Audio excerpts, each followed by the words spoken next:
is you're going from the how to the why, so to speak. You know, you're no longer teaching them how to align. You're not longer teaching them how to, you know, what's the stance, those types of things, and you're able to progress into some some issues that, you know, hey, here's the way people are going to attack us when you get into this, and here's the splits, all the little things that go along with that, and that's when guys start to take really big jumps, because now they're able to play the game within the game. Year one to year two, I mean, how much better do you feel about that? Good, you know.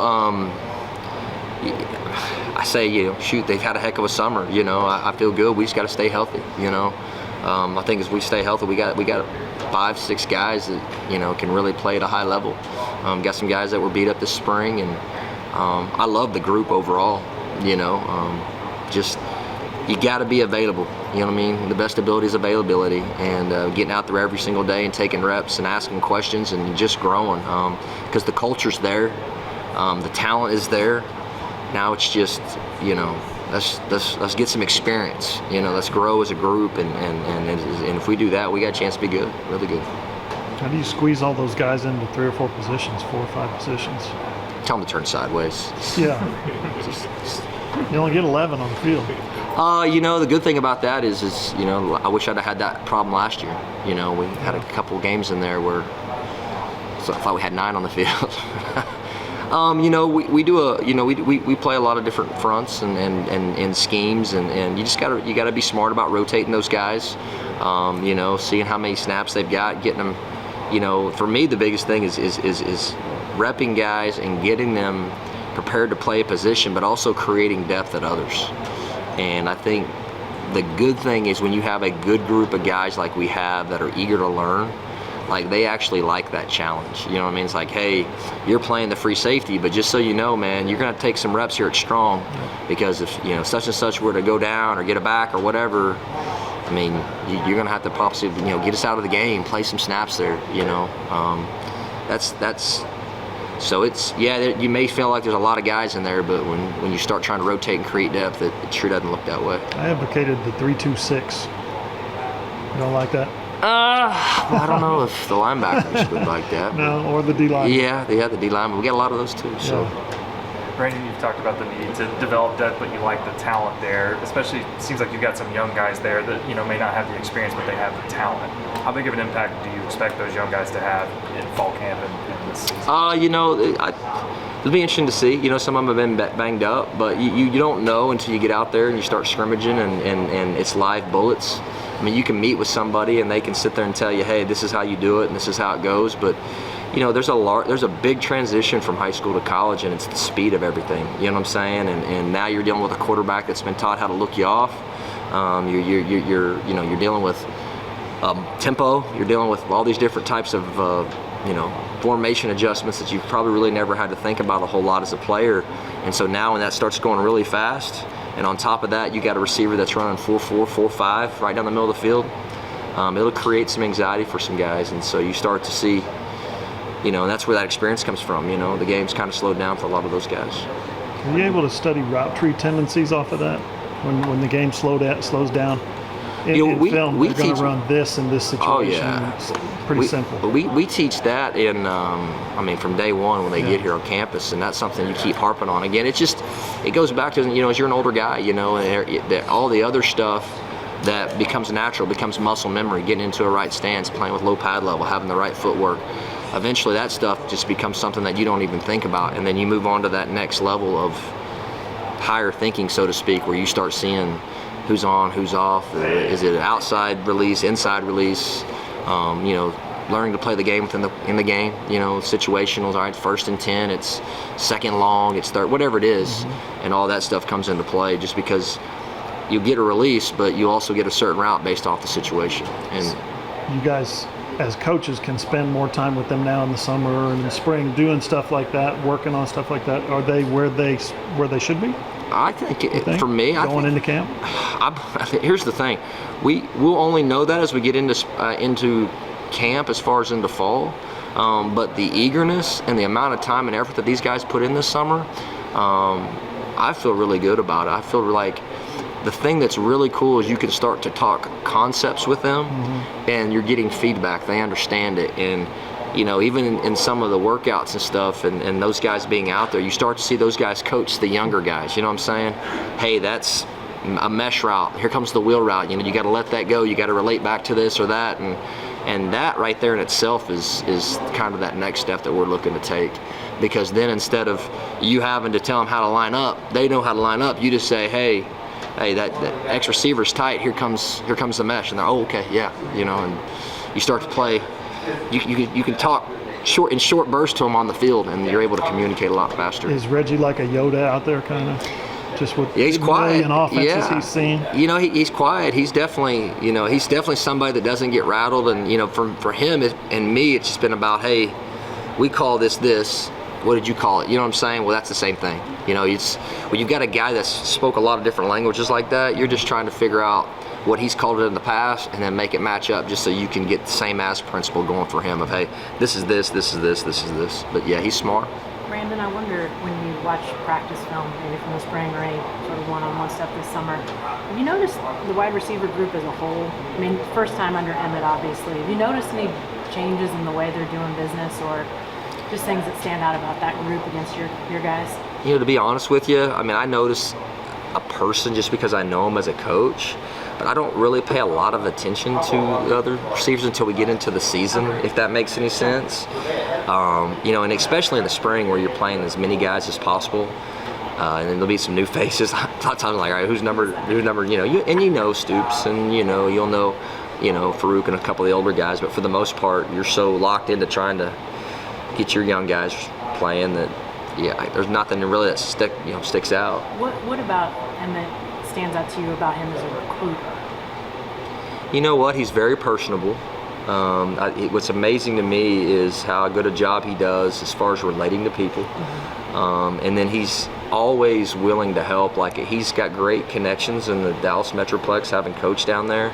And so anytime I have a player in that area, he's a great resource because it's all about relationships, and it's who who knows who knows who, and trying to get to the champion in this whole thing, so to speak. Is it mom? Is it an uncle? Is it a coach? Who's giving him guidance? And when you got a guy like Emmett, man, that's a huge resource because he's done it, one, for a long time, but two, he's very personable and has a lot of relationships with people in a really big area for us in recruiting. In my head, I'm thinking that just happens a lot, that you get coaches sort of interacting that way on a staff. But is that rare, or does that? Oh, it's just it's playing on each other's strengths, I guess. Maybe everybody has an area of the country that we recruit. For me, being raised in Oklahoma and going to high school in Oklahoma, there's a lot of high school coaches that I know and a lot of my friends, and so as guys begin to develop, I get a lot of I get text messages from people that say, hey, this kid's a guy you need to look at, or you gotta. Maybe Emmett Jones is recruiting a receiver here in the state, right?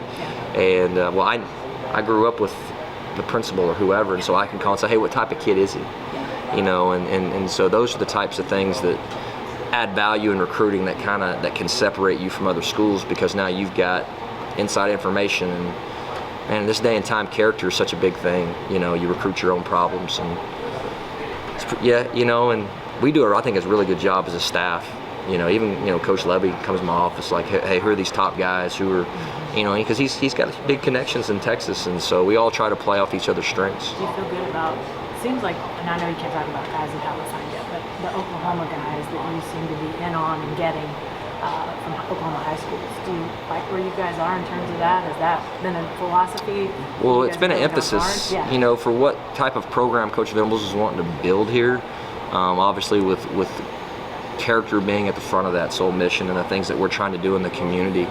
It takes a lot to be a college football player, and there's a lot of avenues for players to kind of have their own choices, so to speak, if they don't want to stay. And so you want to find people that know about Oklahoma and what Oklahoma's about, the tradition, and college is hard enough. Playing college athletics is hard enough, and so when you find people that have an invested interest outside of football in the program, it helps. And you go back to all the great Coach Stoops and those defenses back in the day. There's a lot of guys on those teams from this region, and I think that pays dividends when you're in summertime and it's 100 5 degrees and those guys are out there working out, man, it's like it's very easy to want to go hop in your car and go home, you know. And when you're playing for something bigger than yourself, I think it helps.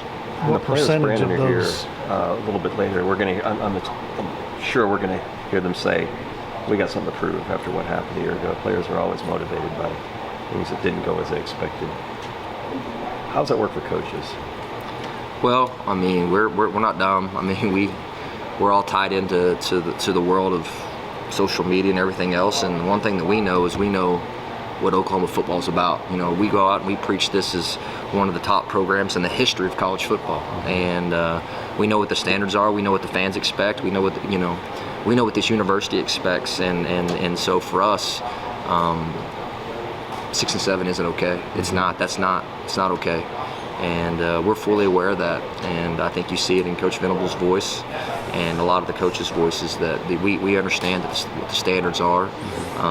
This place demands excellence, and we have one of the best fan bases in the country, if not the world, and they demand it, and so it's our job to put the best product in the country out on the field, and so we're fully aware of it. And If people learn more through adversity than they do success, if it reveals more or to themselves, what did you learn about yourself last year? well, then I got probably 3 PhDs last year. I mean, in what? You think? Yeah. Psychology, I assume, would be one, maybe. anxiety, stress. Okay, that kind of thing. Yeah, no, it toughens you up. I think it what it does for me is it creates an awareness that regardless of the situation, that you have to continue to compete, and you have to continue to fight, and you have to continue to think. Mm-hmm. The one thing you got to learn to do is you got to learn from the past, but you got to let it go of the past. Mm-hmm. That's why they call it the past, and when you're in those situations, and we all want to drum up a memory or an issue, the mind is quick to do that. But what I learned is, regardless of what the score is or what the situation is you just got to keep pushing and pushing and pushing and pushing, and get your guys to understand that, to continue to fight, because there's a lot of things that you can't control, but the one thing you can control is your attitude and effort. And we were in that a lot, losing 5 games in the last drive or whatever is something that I'd never experienced, and you'd like to have a big lead and you can kind of sit back and play some younger guys and enjoy being in the moment, but I mean, you're on 10 the entire game all the way up into the last 5 seconds of it, and so it just, you learn from that, you know what I'm saying? And then another thing is you're able to go back, because a lot of times when you're way up on somebody, there's this tendency to play things a little lax, and I think the good thing about being in all those situations that your kids get, they get in a position where they see a lot of things in a lot of critical situations, and a lot of situations that you may not get in a general season, and playing a last second, got to stop them to kick a field goal, or 4-minute offense or 2-minute offense. There's a lot of scenarios that those guys got to face that really push the thinking process a lot quicker than it takes 2 or 3 years a lot of time for kids to get exposed to that. They got exposed to a lot of things through it. So Thank you.